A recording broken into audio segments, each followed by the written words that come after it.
Assalamualaikum sahabat-sahabat sekalian. Selamat datang di channel Semevale Studio.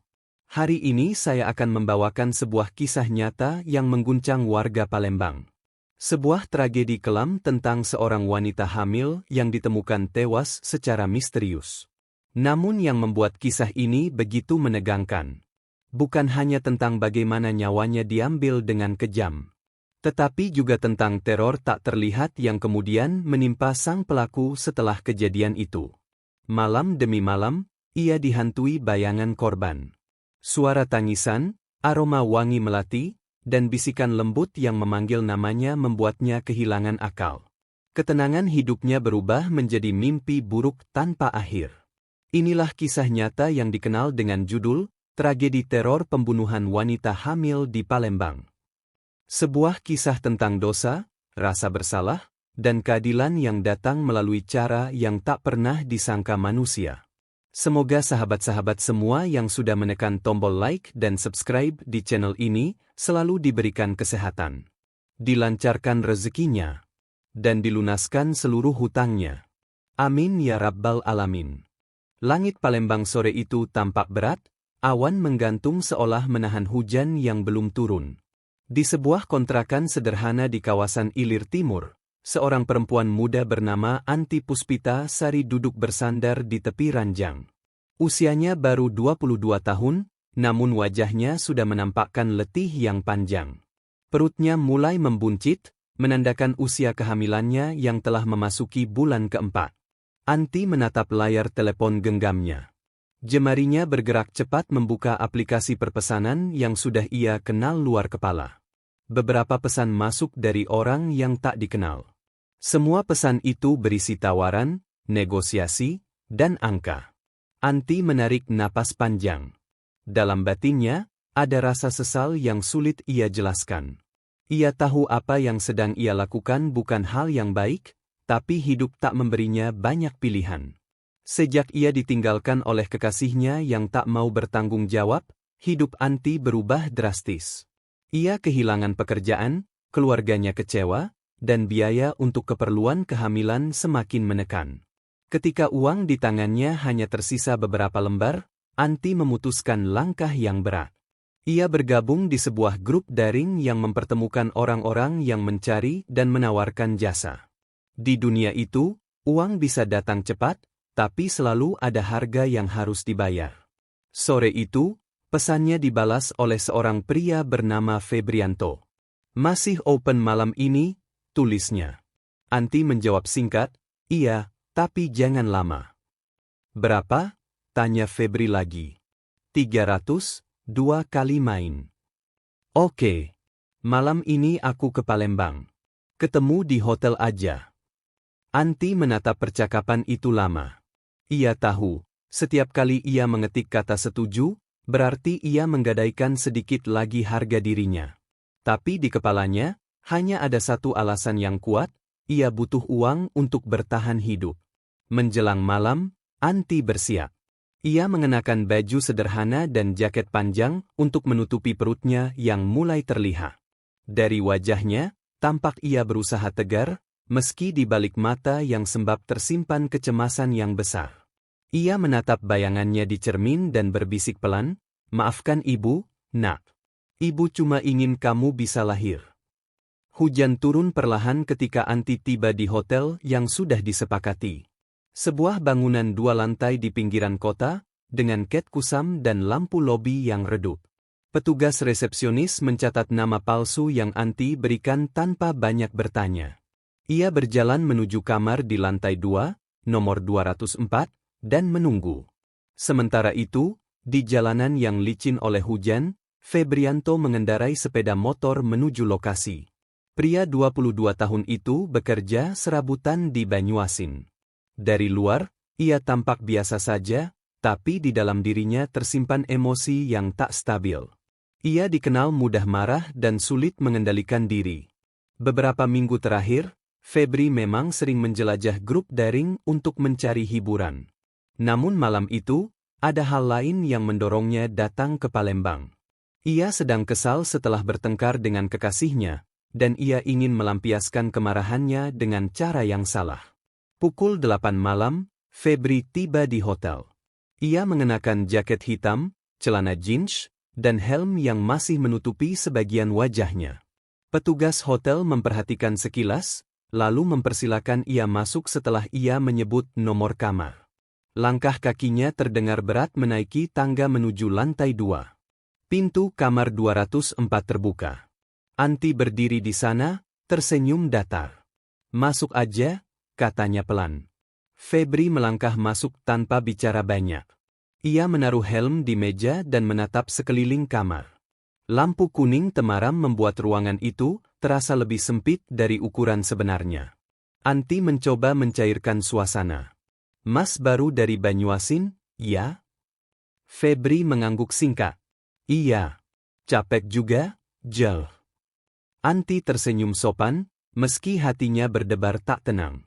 Ada sesuatu dari tatapan pria itu yang membuatnya gugup. Pandangan matanya tajam, namun kosong. Seolah menyimpan amarah yang disembunyikan.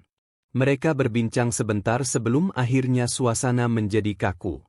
Anti mematikan lampu utama, menyisakan cahaya dari lampu tidur di meja kecil.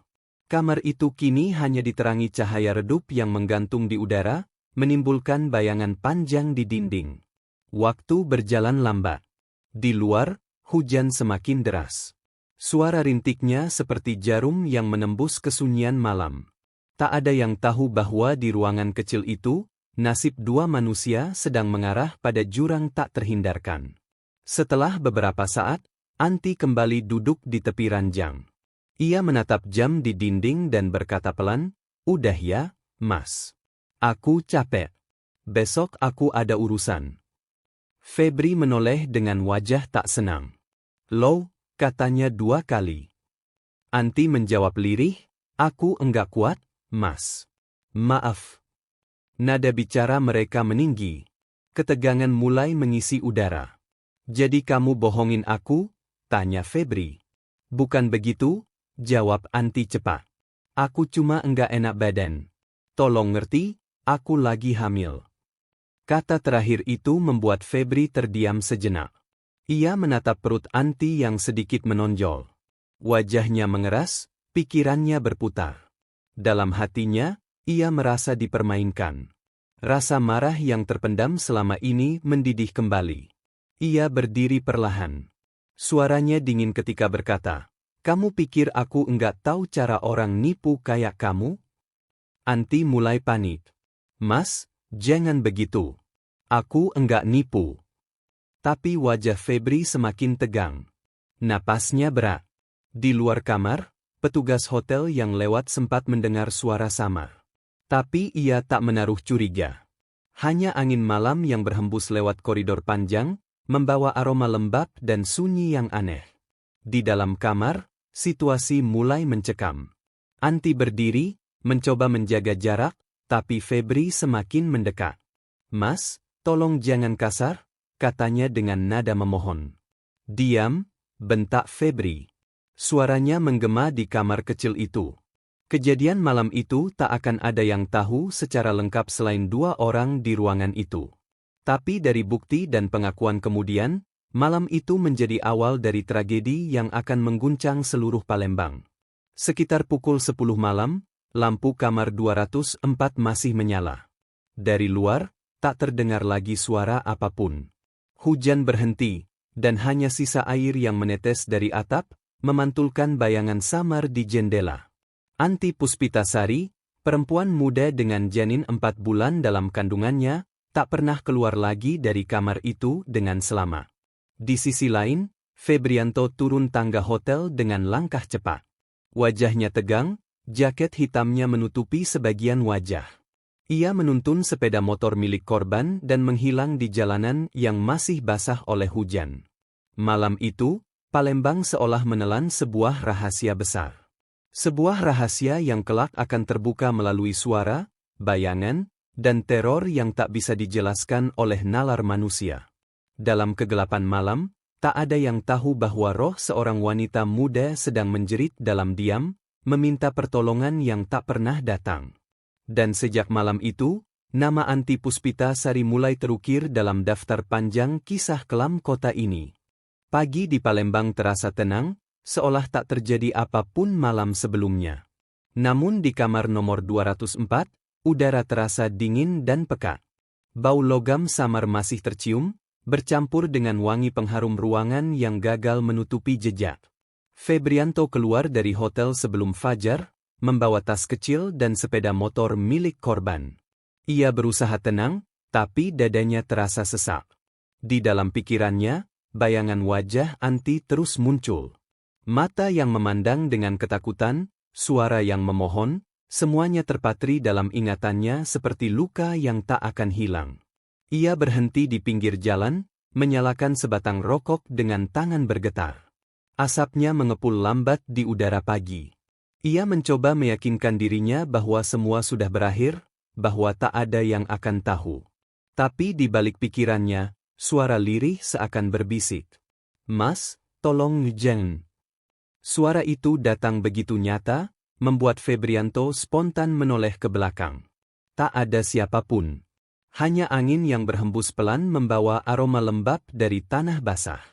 Beberapa hari berlalu, dan nama Anti mulai disebut-sebut di media sosial. Keluarganya melapor ke kepolisian karena ia tak bisa dihubungi. Rekan-rekan sesama pekerja daring juga bertanya-tanya. Salah seorang di antaranya mengaku, Anti sempat menulis pesan singkat pada malam terakhir.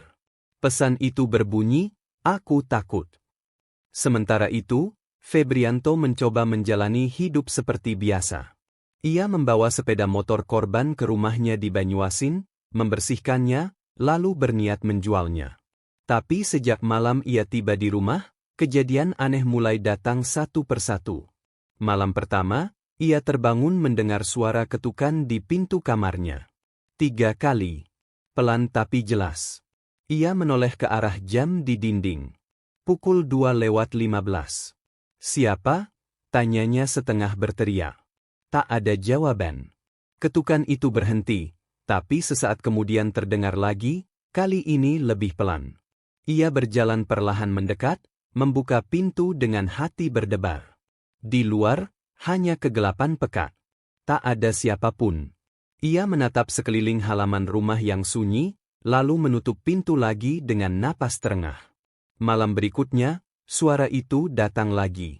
Kali ini disertai aroma wangi melati yang menyengat, seperti bunga yang baru saja ditabur di tanah pemakaman. Febri mencoba mengabaikan. Ia menutup telinganya dengan bantal, tapi suara itu semakin jelas. Seperti suara seorang perempuan berbisik di dekat telinganya. "Mas, kembalikan barangku." Ia terlonjak dari tempat tidur. Keringat dingin mengucur di pelipis. Televisi menyala sendiri, layar menampilkan gambar bersemut.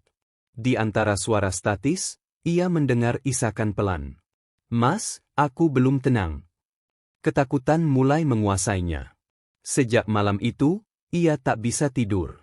Matanya merah, pikirannya kacau. Setiap kali ia mencoba memejamkan mata, bayangan Anti muncul. Kadang ia berdiri di sudut kamar, wajahnya pucat dengan mata yang sayu. Kadang hanya suara tangis yang terdengar tanpa wujud. Suatu malam, Febri bermimpi.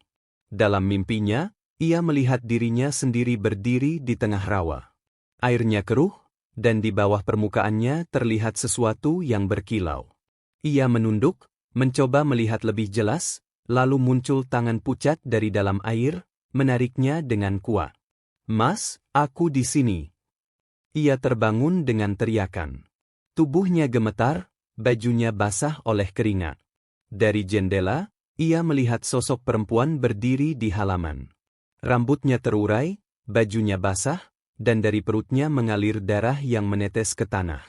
Febri menjerit ketakutan, tapi suara itu hanya bergema di dalam rumahnya sendiri. Tetangga tak mendengar apapun malam itu. Beberapa hari kemudian, ia mulai mendengar suara itu di siang hari. Saat makan, saat mandi, bahkan saat berada di luar rumah. "Mas, ziarahi aku, datang ke kuburanku. Mas, anahu. Mas, kembalikan barangku." Suara itu membuat Febri kehilangan kendali. Ia berhenti bekerja, tak lagi keluar rumah, dan hanya duduk di pojokan kamar setiap malam sambil menyalakan lampu. Ia takut pada bayangan sendiri. Sementara itu, di Palembang, tim kepolisian mulai menemukan petunjuk. Dari hasil penyelidikan, sinyal ponsel anti terakhir terlacak di area hotel di kawasan Ilir Timur.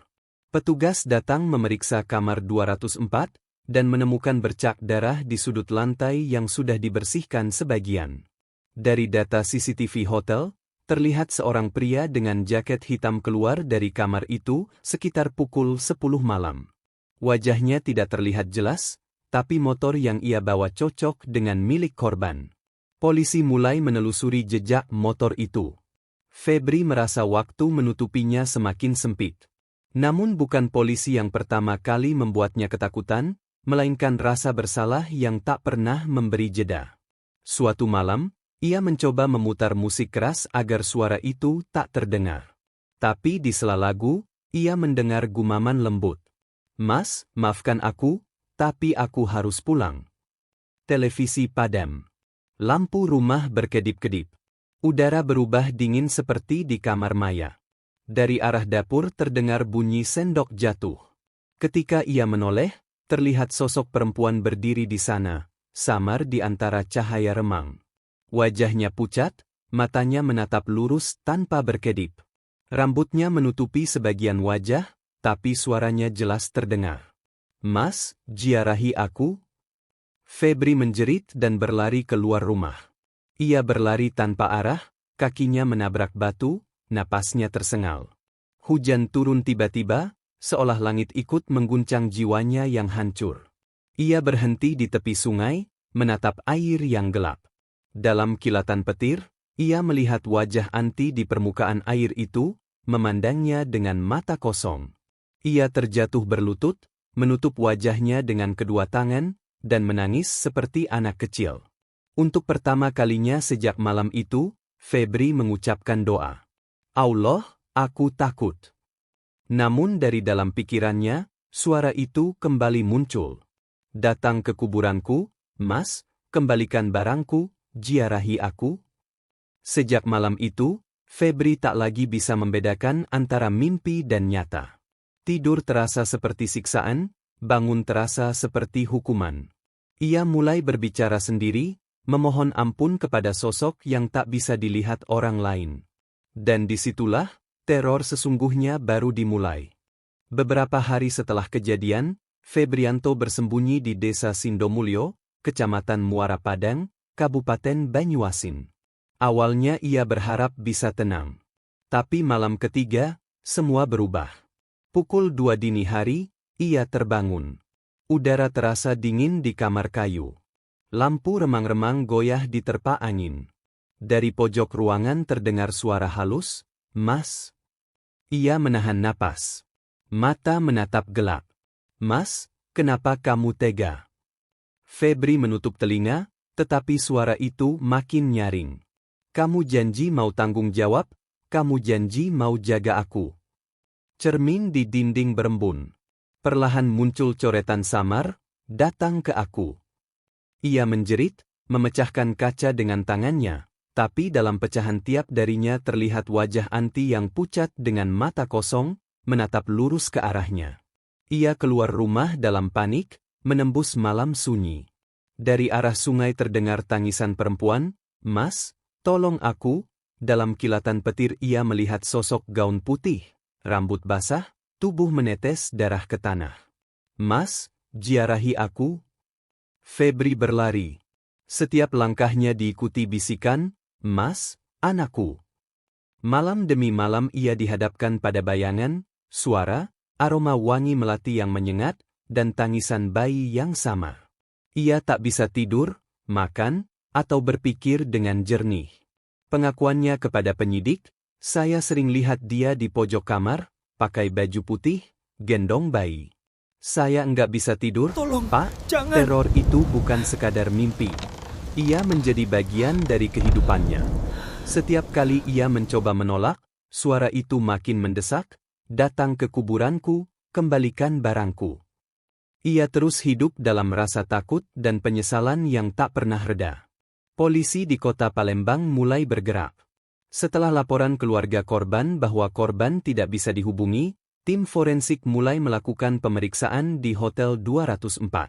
Dari sinyal ponsel terakhir yang tercatat di lokasi itu, hingga rekaman CCTV yang menunjukkan seorang pria keluar kamar dengan motor.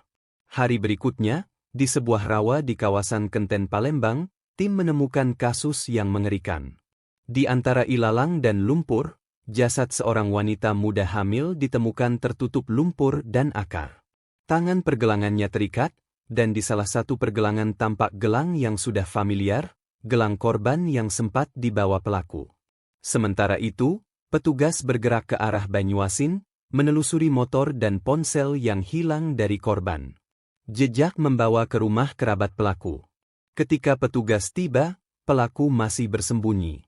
Penangkapan dilakukan pada malam 15 Oktober 2025 oleh tim Jatanras Polda Sumsel di Desa Sindomulyo.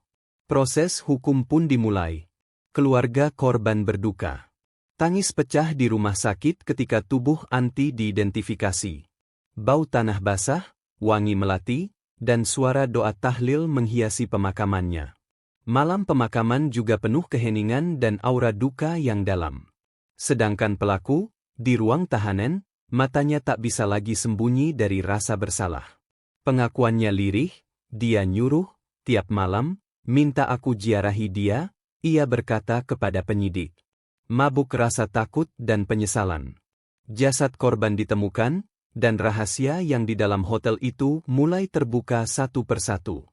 Sinar matahari pagi menembus kisi jendela ruang interogasi. Febri duduk diam, kepala tertunduk, borgol di tangannya tampak berkilau oleh pantulan cahaya. Di hadapan, dua penyidik duduk memandangi pria muda itu dengan tatapan campur antara iba dan tegas. Hari itu, semua pengakuan Febri direkam lengkap. Ia menceritakan kronologi kejadian tanpa ada yang disembunyikan. Setiap detail keluar dengan suara parau, disertai sesekali isakan pelan. Dia cuma minta uangnya dikembalikan, Pak, ucapnya pelan. Tapi aku malah marah. Aku gak tahu setan apa yang ngerasuk waktu itu. Salah satu penyidik menghela napas panjang. Kamu sadar apa yang kamu lakukan? Febri menatap kosong ke meja. Sekarang sadar, Pak, tapi udah terlambat. Di luar ruangan, suasana Mapolrestabes Palembang dipenuhi wartawan dan warga yang penasaran. Kasus ini telah menjadi pembicaraan di mana-mana. Orang-orang tidak hanya terkejut oleh peristiwa pembunuhan itu, tapi juga oleh kisah aneh di balik penyerahan diri sang pelaku yang mengaku dihantui arwah korban. Ketika berita itu disiarkan, banyak yang merinding mendengarnya. Sebagian tak percaya, sebagian lainnya justru yakin bahwa roh seorang ibu hamil yang meninggal dengan tidak wajar memang tidak akan pernah tenang sampai kebenaran terungkap. Hari itu, penyidik membawa Febri kembali ke lokasi kejadian untuk rekonstruksi. Kamera media merekam setiap langkahnya. Ia berjalan dengan kepala tertunduk, wajahnya pucat pasi. Sesekali ia berhenti, seperti enggan melangkah lebih jauh. Saya taruh tasnya di sini, Pak, katanya pelan, menunjuk ke tepi tempat tidur di kamar hotel tempat kejadian. Dia sempat bilang, Mas, aku cuma minta uangku balik, aku mau pulang. Tapi aku malah, suaranya hilang ditelan tangis. Polisi menghentikan sementara rekonstruksi. Semua orang yang menyaksikan ikut diam, merasakan beratnya suasana. Tak ada satupun yang berani berbicara. Hanya suara langkah petugas dan klik kamera yang terdengar. Ketika proses itu selesai, Febri dibawa kembali ke tahanan. Di perjalanan, ia duduk di kursi belakang mobil dengan mata kosong memandang keluar jendela. Pandangannya jatuh pada pepohonan yang bergoyang pelan diterpa angin. Ia teringat wajah Anti, yang kini tak lagi datang dalam mimpi. Tapi dalam hatinya, suara itu tetap bergema. Jaga anakku. Kata-kata itu yang membuatnya tetap menunduk setiap kali doa dibacakan. Ia tahu anak itu tak pernah lahir, tapi rasa bersalah membuatnya seolah harus menjaga sesuatu yang sudah tak ada.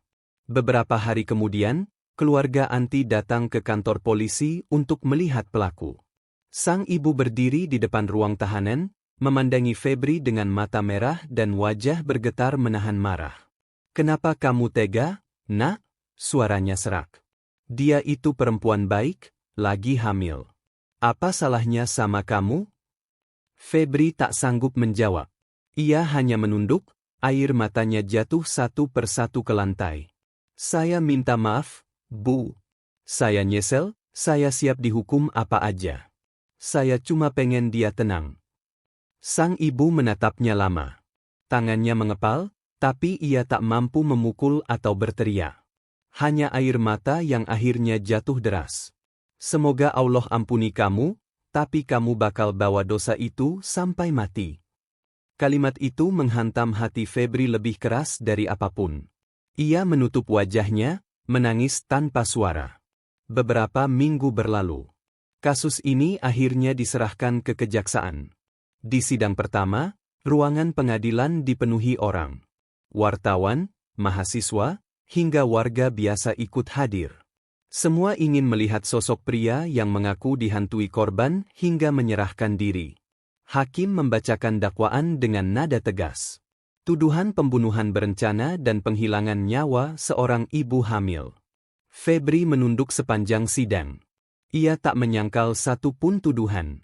Hanya di akhir persidangan, ia meminta izin bicara.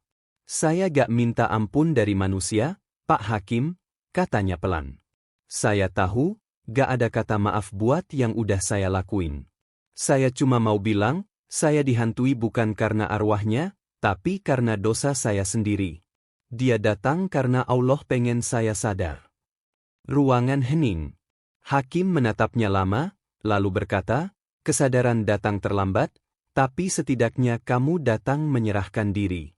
Semoga penyesalanmu jadi pengingat bagi yang lain." Putusan dijatuhkan. Febri divonis penjara seumur hidup. Tak ada protes, tak ada teriakan. Ia hanya menunduk, lalu menatap langit-langit ruangan sambil berbisik lirih, "Anti, aku udah tanggung jawab."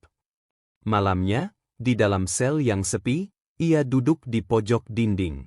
Angin malam masuk lewat jeruji, membawa suara daun kering yang terbawa arus angin. Febri memejamkan mata. Dalam kegelapan itu, ia merasa ada keheningan yang damai. Tiba-tiba, samar-samar terdengar suara lembut. Bukan teriakan, bukan tangisan. Hanya bisikan pelan seperti dari kejauhan. "Udah cukup, Mas. Aku udah tenang." Febri tersenyum kecil. Untuk pertama kalinya, ia tidak takut. Ia tahu, semua sudah berakhir. Beberapa bulan kemudian, keluarga Anti rutin mengadakan tahlilan. Warga sekitar selalu hadir. Setiap kali doa dibacakan, angin berhembus lembut dan aroma melati samar tercium di antara para jamaah. Orang-orang percaya, itu tanda bahwa Anti sudah damai. Bahwa keadilan dunia dan akhirat telah berpadu di satu titik. Kisah ini meninggalkan luka dalam, tapi juga pesan kuat, tak ada dosa yang bisa disembunyikan selamanya. Hati yang jahat mungkin bisa menipu manusia, tapi tidak akan pernah bisa lari dari nurani, dari rasa bersalah, atau dari mata Allah. Ketika seseorang menumpahkan darah tak bersalah, arwah yang pergi tak akan pernah benar-benar hilang. Ia akan tetap hadir, dalam bentuk rasa bersalah yang menghantui, sampai keadilan ditegakkan. Dan di malam Palembang yang sunyi, di antara gemerisik pohon dan suara sungai Musi yang beriak pelan, kisah Anti menjadi pengingat, bahwa kebenaran mungkin datang terlambat, tapi pasti. Sahabat-sahabat sekalian, kisah yang baru saja kita dengarkan bukan sekadar cerita kriminal. Ini adalah kisah nyata tentang keserakahan, dosa, dan keadilan yang akhirnya menemukan jalannya. Seorang wanita muda yang tengah mengandung, kehilangan nyawanya karena keegoisan dan amarah sesa. Dan seorang pria, yang semula merasa bisa bersembunyi di balik kegelapan, akhirnya terperangkap oleh bayangan dirinya sendiri. Tidak ada pelarian dari rasa bersalah.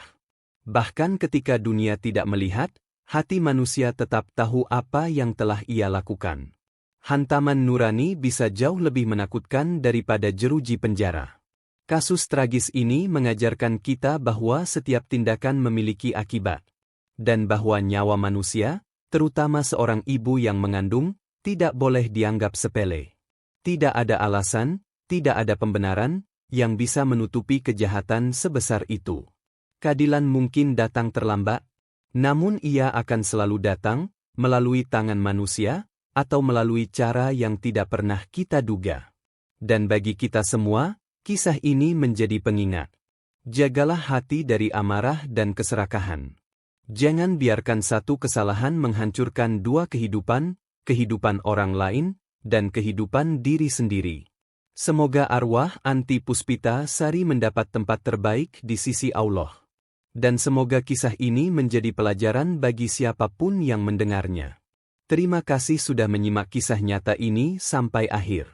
Jangan lupa untuk like, share, dan subscribe agar sahabat semua tidak ketinggalan kisah-kisah nyata lainnya dari Semefale Studio. Sampai jumpa di episode berikutnya. Wassalamualaikum warahmatullahi wabarakatuh.